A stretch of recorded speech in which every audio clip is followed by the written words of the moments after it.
Hello students, कैसे हैं आप। आज हम विनिर्माण उद्योग पर बात करेंगे। इसमें हम बात करेंगे कि विनिर्माण उद्योग क्या होता है। उसके साथ इसमें बात करेंगे कि इसके प्रकार क्या होते हैं, इसको लोकलाइजेशन अर्थात इसको स्थानीकरण के क्या क्या कारक होते हैं और इसका क्या महत्व होता है। तो पहली आती है विनिर्माण। देखिए, विनिर्माण मैन्युफैक्चरिंग, कच्चे पदार्थों से हम जब उसमें कोई नई वस्तु बनाते हैं, जैसे गेहूं से आटा बनाया आपने, क्या आपका आयरन और लोहे से है आपने लोहा बनाया अर्थात आपका स्टील बनाया। उसके साथ है आपका, जैसे मान लीजिए बॉक्साइट से एल्यूमिनियम बनाते हैं, तो वो सब क्या है आपका विनिर्माण है, मैन्युफैक्चरिंग है।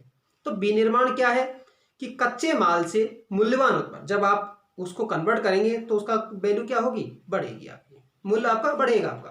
अर्थात कच्चे माल को से या कच्चे माल को मूल्यवान उत्पाद में परिवर्तित करने व अधिक मात्रा में वस्तुओं का उत्पादन करने की प्रक्रिया को ही हम विनिर्माण या मैन्युफैक्चरिंग कहते हैं।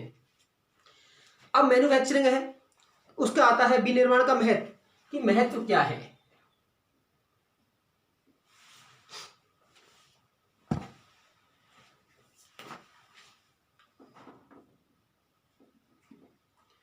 विनिर्माण का महत्व, इंपॉर्टेंस ऑफ मैन्युफैक्चरिंग। देखिए, विनिर्माण का महत्व है वो बहुत अधिक है, क्योंकि विनिर्माण उद्योग एक ऐसा उद्योग है वो ना सेकेंडरी गतिविधियों को ही बढ़ाता है बल्कि प्राथमिक और तृतीय क्रियाकलापों को भी विकसित करने में इसका अहम रोल, आपका जो योगदान है वो आपका होता है। सबसे पहले योगदान महत्व है इसका रोजगार।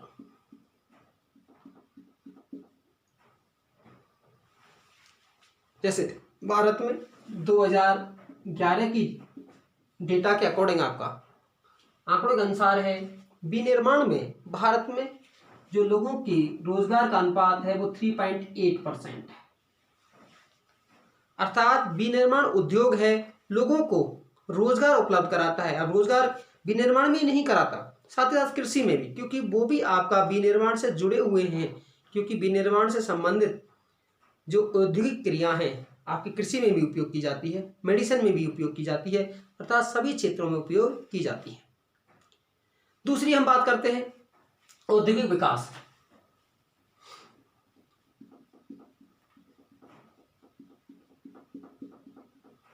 औद्योगिक विकास,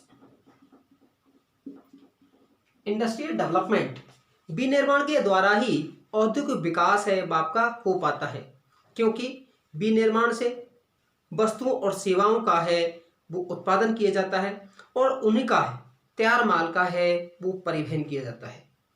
अर्थात विनिर्माण जब आपका उद्योगों का विकास होगा, जैसे कुछ उद्योग ऐसे होंगे जो कि कृषि आधारित होंगे, जैसे चीनी उद्योग हो गए, आपका कपड़ा उद्योग हो गए, तो अगर इनका विकास होगा तो आपका साथ साथ है कृषि का विकास भी होगा। जब ये आपका विकास होगा तो परिवहन के साधनों का विकास होगा, रोजगार का विकास होगा, अर्थात सारी चीज जुड़ी हुई होंगी। विनिर्माण के विकास के कारण है औद्योगिक विकास को गति मिलती है, और जब औद्योगिक विकास होता है तो नगरीय विकास भी आपका अधिक होता है। नेक्स्ट है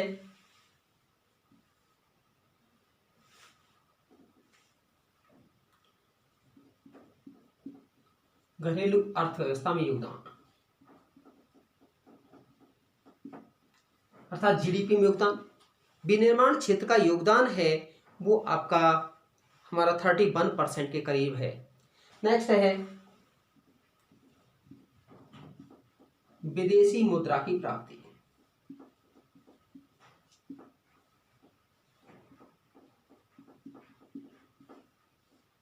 एक्सेस टू फॉरेन करेंसी। देखिए, जब विदेशी मुद्रा की प्राप्ति होगी, हम जितना अधिक वस्तु का निर्यात करेंगे विदेशी मुद्रा की प्राप्ति उतनी अधिक होगी और देश की मुद्रा की जो कीमत है उतनी क्या होगी, अधिक अप होगी। दूसरी साथ साथ है हमारा विदेश मुद्रा भंडार जब बढ़ेगा तो देश की इकोनॉमी है वो क्या करेगी, ग्रो करेगी। ये सारे प्रभाव हैं किसके, विनिर्माण उद्योग के। दूसरी चीज आती है कि आपका व्यापार में वाणिज्य को बढ़ाता है, व्यापार में वाणिज्य को बढ़ाता है। विनिर्माण उद्योग है ट्रेड एंड कॉमर्स को है वो आपका ग्रो करने में प्रमुख आधार है। दूसरी चीज आती है कृषि और विनिर्माण है आपस में जुड़े हुए, अलग अलग नहीं है। मैंने कहा कि बहुत सारे उद्योगों को है, कच्चा माल है वो कहाँ से प्राप्त होता है, हमारा विनिर्माण से ही प्राप्त होता है। आपको मान लीजिए कोई ट्यूबवेल लगानी है, उसका मोटर पंप लगाना है, वो सब किस पर आएगा, विनिर्माण पर होगा। और उसमें भी लोग लगे हुए होंगे, अर्थात विनिर्माण है आपका मैन्युफैक्चरिंग में ही आपको रोजगार उपलब्ध नहीं कराता है, साथ ही साथ कृषि में भी, आपका सेवा क्षेत्र में, अर्थात सभी क्षेत्रों में है जो आपका योगदान है वो आपका प्रदान करता है। और इस वैश्वीकरण के दौर में है विनिर्माण का महत्व है वो हमारा बहुत अधिक है। अब नेक्स्ट आता है कि भाई नेशनल इकोनॉमी में है इसका योगदान क्या है, कंट्रीब्यूशन क्या है, या contribution of industry of national economy, या भारतीय अर्थव्यवस्था में विनिर्माण का योगदान।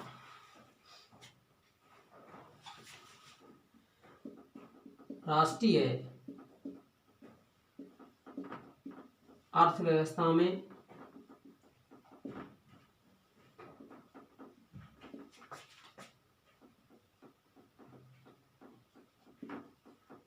उद्योगों का योगदान।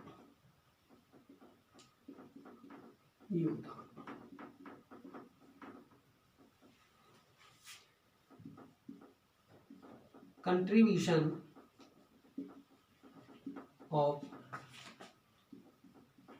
इंडस्ट्रीज ऑफ इकोनॉमी या नेशनल इकोनॉमी।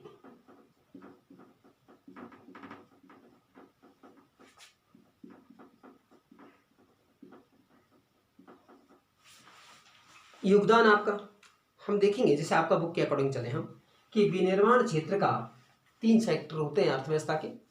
एक होता है प्राथमिक, एक सेकेंडरी, एक टर्सरी। प्राथमिक क्षेत्र में है हम कृषि को शामिल ज़्यादा करते हैं, विनिर्माण में हम उद्योगों को शामिल अधिक करते हैं। तो हमारा द्वितीय क्षेत्र का जो योगदान है जीडीपी में, ग्रॉस डोमेस्टिक प्रोडक्ट में है, पहले 27% था, अभी तो फिलहाल आपका 31% है, अर्थात 27% है। और इसमें कई क्षेत्र आते हैं जिसमें से 17% योगदान है वो किसका है, उद्योगों का है। बाकी का जो 10% है वो आपके खनिजों का है और आपका गैस वगैरह का है। उसके बाद आता है कि विनिर्माण आपका, यहाँ पर ग्रोथ भी आपकी अधिक है, 7 से 10% आपका। हमारे सभी क्षेत्रों में सबसे ज़्यादा जो ग्रोथ है वो हमारे इसी क्षेत्र में है। हाँ, कई देशों में है इसकी ग्रोथ है वो क्या है आपका, अधिक है। अब उसके बाद आता है कि भाई जो विनिर्माण उद्योगों की स्थापना कहाँ की जाए, या उद्योगों की स्थापना को प्रभावित करने वाले कारकों पर बात करते हैं, या आपका औद्योगिक अवस्थिति।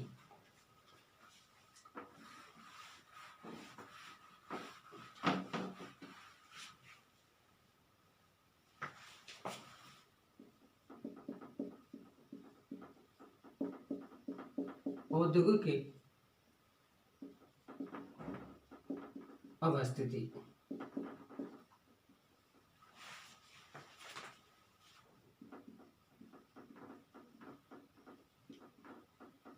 Industrial location.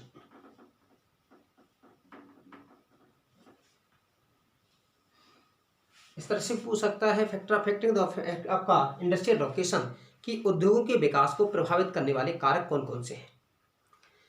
देखिए, विनिर्माण उद्योगों की स्थापना है वो कई चीज़ों से प्रभावित होती है, जैसे कच्चा माल है, रॉ मटेरियल है, आपका कैपिटल है, पूंजी है, परिवहन के साधन है, श्रम है, गवर्नमेंट की पॉलिसी है, आपका हिस्टोरिकल फैक्टर है। बहुत सारे कारक हैं जिन पर है विनिर्माण उद्योग प्रभावित करता है, और सभी कारक हैं एक जगह पर है वो आपका नहीं मिलते हैं। पहली चीज है वो प्रभावित करते हैं, पहला है कच्चा माल।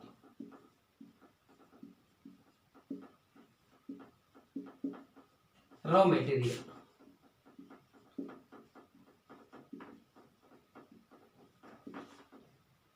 देखिए विनिर्माण उद्योग है एक भारी उद्योग है, बजाना ह्रास उद्योग है। जैसे मान लीजिए हमें 1 टन इस्पात तैयार करना है, उसमें 6 से 7 टन है वो कच्चा माल की आवश्यकता होती है। अर्थात उद्योग है आपको प्रभावित करेगा। जैसे मान लीजिए यहाँ पर कच्चा माल मिलता है, यहाँ उद्योग लगाते हैं। यदि आप उद्योग यहाँ लगाते हैं तो यहाँ तक आपको ट्रांसपोर्टेशन चार्ज है वो कितने टन का देना पड़ेगा? 7 टन का। यदि आप इंडस्ट्री यहाँ लगाते हो तो आपको कितना देना पड़ेगा? यहाँ तो कच्चा माल है, बस निर्मित 1 टन का आपको ट्रांसपोर्टेशन चार्ज देना होगा।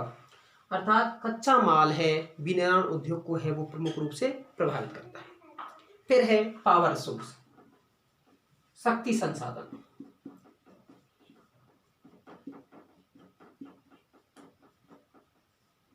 पावर रिसोर्स, देखिए पावर सोर्स हमने कहा कितने भी आपके पास मिनरल हो, यदि हमारे पास शक्ति संसाधन नहीं है तो हम कोई इंडस्ट्री है वो डेवलप नहीं कर सकते हैं। आपको मैंने पता होगा, चाहे हमें इंडस्ट्री को उसको आपको जो मेटल को गलाने के लिए चाहिए, लाइटिंग के लिए चाहिए, आपका सभी प्रक्रिया में है हमारा शक्ति संसाधनों का उपयोग है वो आपका जरूरी होता है। नेक्स्ट है बाजार, मार्केट। बिना मार्केट के कुछ हो नहीं सकता। तो विनिर्माण उद्योग को है वो आपका मार्केट भी प्रभावित करता है। यही कारण है कि शुरुआत में हमारे यहाँ मैन्युफैक्चरिंग इंडस्ट्री है आपका कोलकाता है, मुंबई है, चेन्नई है, ऐसे क्षेत्रों में है वो स्थापित किए गए।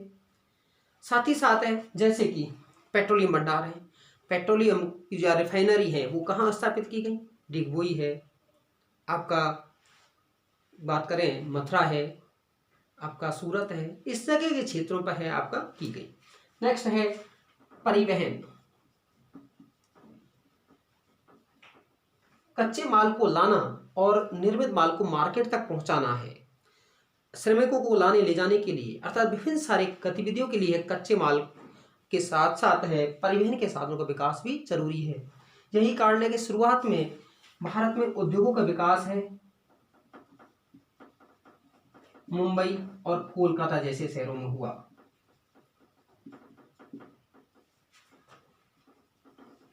नेक्स्ट हम बात करें कि आपका श्रम, लेबर।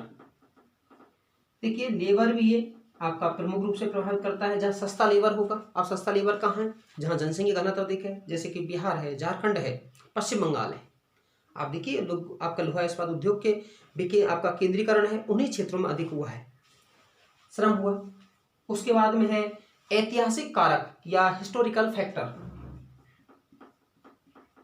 ऐतिहासिक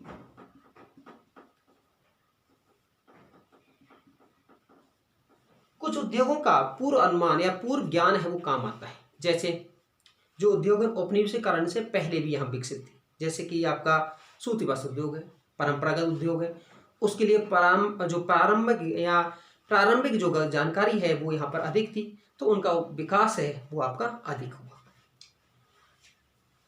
नेक्स्ट है औद्योगिक नीति। औद्योगिक नीति, इंडस्ट्रियल पॉलिसी। देखिए औद्योगिक नीति सरकार है लोगों के कल्याण के लिए है योजना बनाती है। जहां गरीबी का अनुपात अधिक है वहां पर उद्योगों का विकास है वो आपका अधिक करती है।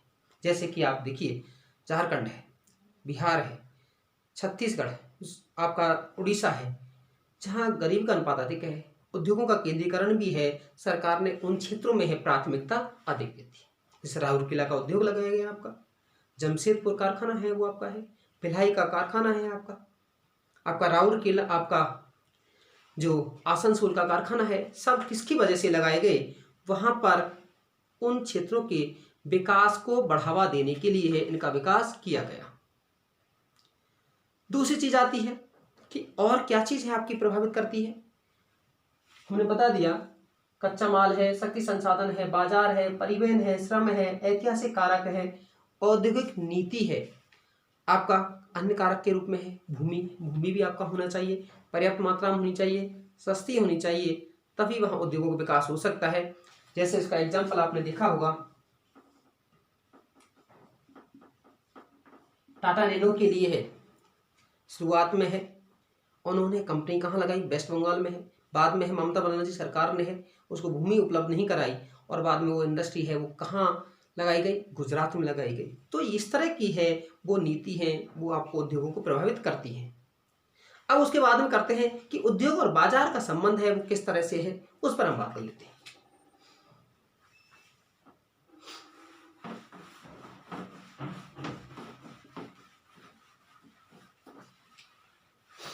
उसको हम एक चार्ट के माध्यम से है वो देख सकते हैं।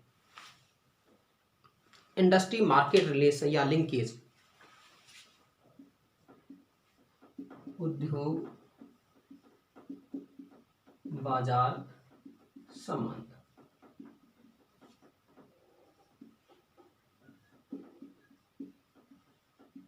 Industry market linkage.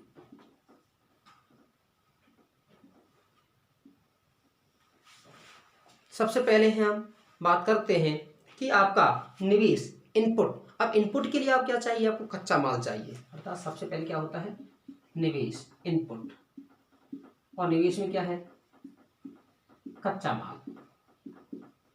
उसके साथ साथ क्या होगा रॉ मटेरियल हो गया, भूमि पूंजी अर्थात लैंड है, भूमि है, पूंजी है, एंटरप्रेन्योर अर्थात उद्यमी है,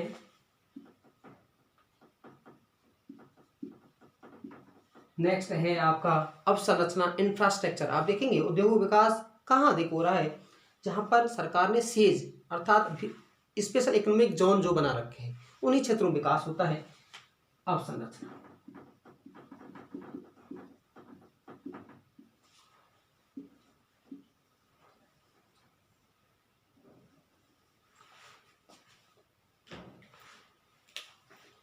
ये आपका हुआ। उसके बाद में क्या चाहिए आपको परिवहन, ट्रांसपोर्टेशन।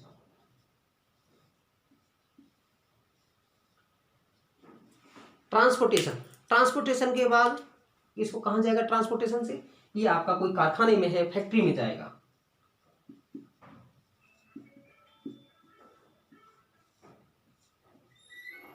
कारखाना, कारखाने के बाद में है, कारखाने से क्या होगा ये आउटपुट निकलेगा, तैयार माल निकलेगा।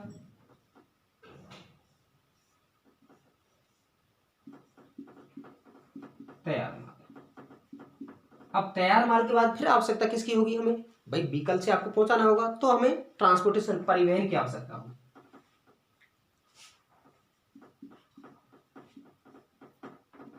और परिवहन से कहां पहुंचाया जाएगा, आपका मार्केट बाजार।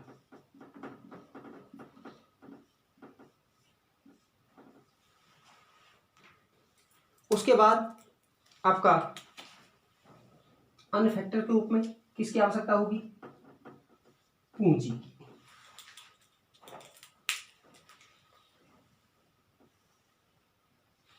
तो इस तरह से है उद्योग और आपका बाजार का संबंध आपका होता है। उसके बाद आता है उद्योग की आदर्श स्थिति कहाँ होगी।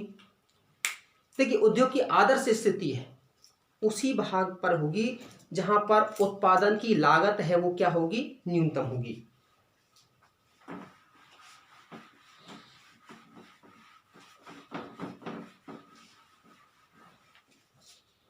सारे कारक हैं वो आपको देखने होंगे। आदर्श स्थिति है, आइडियल लोकेशन है वो कहाँ होगी, कि वहां कच्चा माल प्राप्त करने की है वो आपकी दर क्या है, अर्थात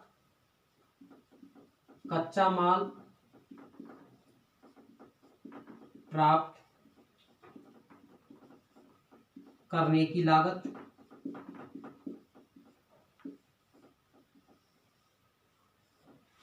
दूसरी चीज है आपका उत्पादन का वितरण,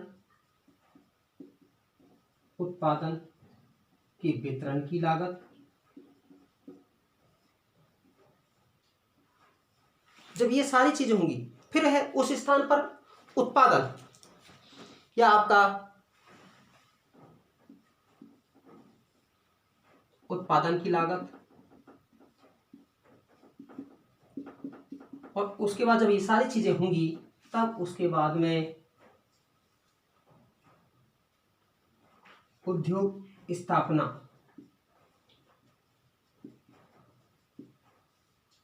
का निर्णय आपका किया जाएगा।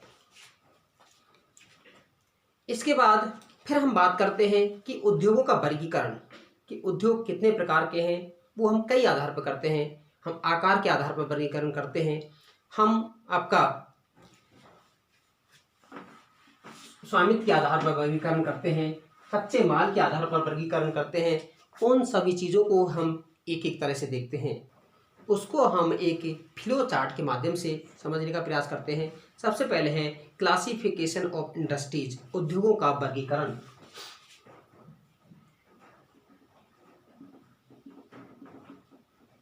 उद्योगों का वर्गीकरण।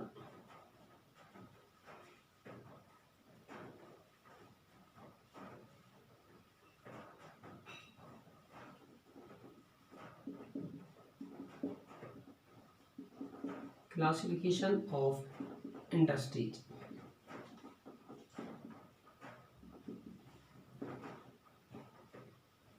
देखिए, उद्योगों से निकलने वाले बहुत सारे प्रोडक्ट हैं जो हम डेली लाइफ में यूज़ करते हैं, चाहे बिजली का बल्ब हो, चाहे आपका ट्रांजिस्टर हो, फैन हो, कूलर हो, एसी हो, सभी चीज़ें, माचिस हो, सभी ही क्या है आपकी उद्योगों की श्रेणी में ही, अर्थात उद्योगों से निर्मित वस्तुओं की श्रेणी में ही आपकी आती है। अब उनको हम कई आधार पर करते हैं। सबसे पहले हम बात करते हैं उद्योगों को आकार के आधार पर।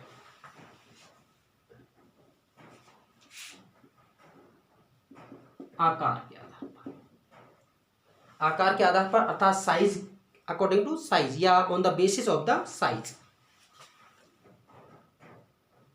दूसरा हम अगर वर्गीकरण करें तो कच्चे माल के आधार पर, raw material, on the basis of the raw material, कच्चे माल के आधार पर,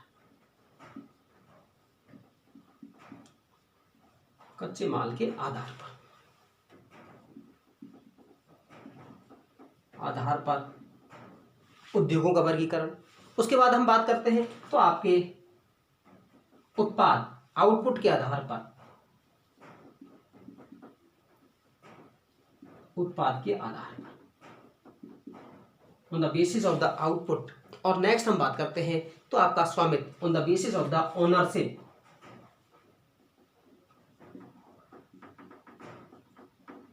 स्वामित्व के आधार।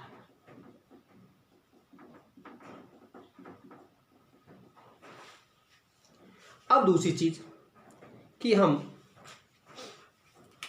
आकार के आधार पर, देखिए साइज, हम पहले इसको उद्योग वर्गीकरण कैसे करते थे कि उसमें लोगों की लगी हुई संख्या के आधार पर, साथ ही साथ हम उसमें जो बात करते थे पूंजी निवेश के आधार पर। और इसके आधार पर शुरुआत में उद्योग हमारे 3 प्रकार के होते थे। एक कुटीर उद्योग, कॉटेज इंडस्ट्री, कुटीर। दूसरा है लघु, तीसरा है बृहद। Cottage industry, small scale industry और आपका लार्ज स्केल इंडस्ट्री। लेकिन एमएसएमई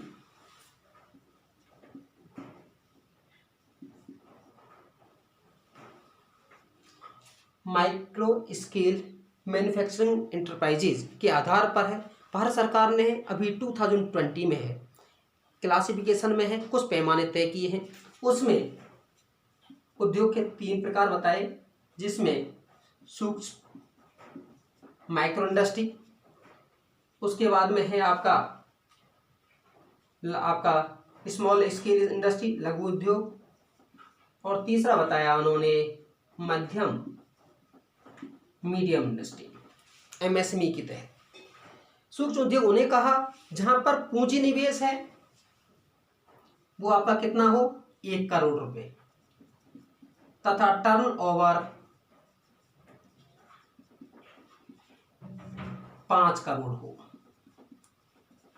लघु उद्योग में जहां पर जो पूंजी निवेश है वो 5 करोड़ और आपका टर्नओवर है वो 50 करोड़ का। मध्यम में है जहां पर इन्वेस्टमेंट है वो 10 करोड़ और आपका टर्नओवर है वो 100 करोड़ का हो। ये आपकी नई गाइडलाइन के अकॉर्डिंग आपका आया।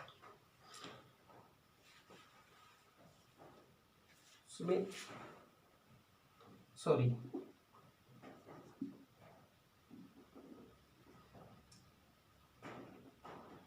दस करोड़ और ये 20 करोड़। उसके बाद आता है कच्चे माल के आधार पर। देखिए, कच्चे माल के आधार पर है उद्योग है कि जिसको जैसा कच्चा माल मिलता है उसके आधार पर। आप कहाँ से मिलता है? कृषि से मिलता है, खनिज से मिलता है, आपका रसायन से मिलता है, वनों से मिलता है, पशुओं से मिलता है। उसके आधार पर कई प्रकार के होते हैं, अर्थात कृषि आधारित, खनिज आधारित, agro based industry, mineral based industry, chemical based industry, forest based industry, one आधारित, और नेक्स्ट है पशु आधारित।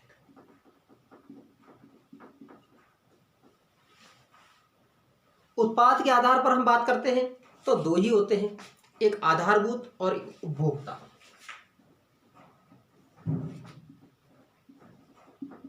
आधारभूत बेसिक इंडस्ट्री और दूसरा होता है उपभोक्ता। स्वामित्व के आधार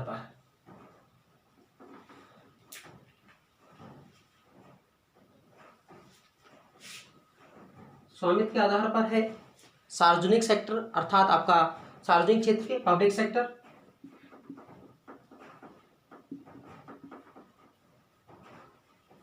दूसरा है प्राइवेट निजी क्षेत्र, नेक्स्ट है जॉइंट एडवेंचर संयुक्त, और फोर्थ है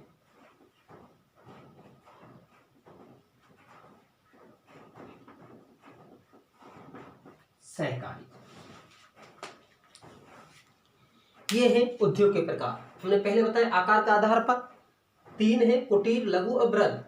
लेकिन इसमें नया आपका सूक्ष्म, लघु, मध्यम। सूक्ष्म में 1 करोड़ टर्नओवर और आपका पूंजी आपका निवेश है 1 करोड़ का और टर्नओवर 5 करोड़ का। लघु उद्योग में है जो निवेश है 10 करोड़ का और टर्नओवर 50 करोड़ का। मध्यम उद्योग में है आपका निवेश 20 करोड़ और आपका टर्नओवर 100 करोड़ का हो। कच्चे माल के आधार पर कृषि आधारित, खनिज आधारित, रसायन, वन, पशु। कृषि में जैसे कि आपका चीनी उद्योग है, आपका वस्त्र उद्योग है, वो सब किस पर है? आपका इसी पर है। खनिज में भी कर सकते हैं 2, धात्विक खनिज आधारित और अधात्विक।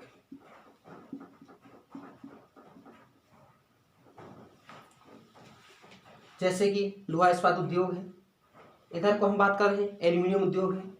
रसायन में आप बात करेंगे जैसे पटाखा उद्योग है, आपका कॉस्मेटिक उद्योग है, आपका उर्वरक उद्योग है। वन उद्योग में बात करते हैं कागज उद्योग है। पशु आधारित उद्योग जैसे कि डेयरी उद्योग, चमड़ा उद्योग, सब किसमें है? आपके पशु आधारित।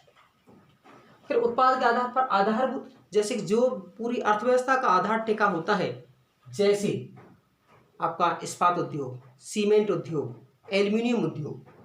उपभोक्ता जो सीधे उपभोग से संबंधित उद्योग होते हैं, जैसे बिस्किट उद्योग है, ब्रेड उद्योग है।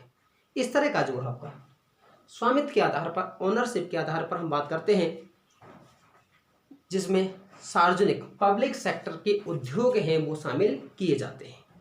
जैसे सेल है, भेल है, स्टील अथॉरिटी ऑफ इंडिया, आपका वो सब कैसे हैं? सार्वजनिक क्षेत्र के।